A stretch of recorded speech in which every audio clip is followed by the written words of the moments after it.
Alltså, det är olika färger om man har vanligt vatten och bubbelvatten. Det är hypotesen.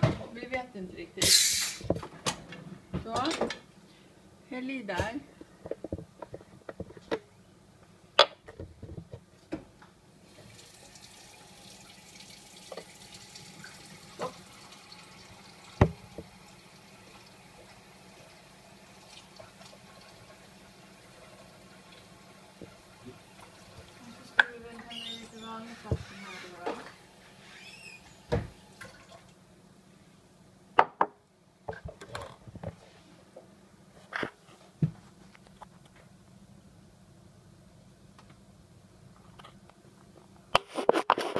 Jag tycker att den där är mycket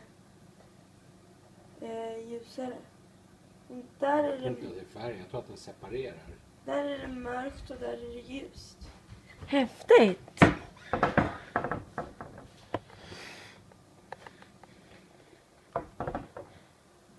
Vad var tanken med det? Jag tror att det skulle bli ljusare om man hade kolsyra. Men... Fint, vi separerar. Ja, fast jag tror att det bara är kolsyra som reagerar. Jag tror inte jag tror att det blir... Vad gör ni? Experiment. Jag tror att det är det här som blir... Men det sjunker ju, ser du. Jaha. Mer skum. Vad är det för något? Det blir ett fast skum. Filmen är uppifrån, Tim, att det är som ett skum. Det blir som ett fast skum. Det var ju...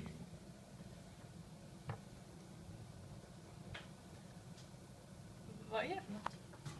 Vad ska jag här? Filma? Det är bubbelvatten och... Det är som en mousse. Det är... Vad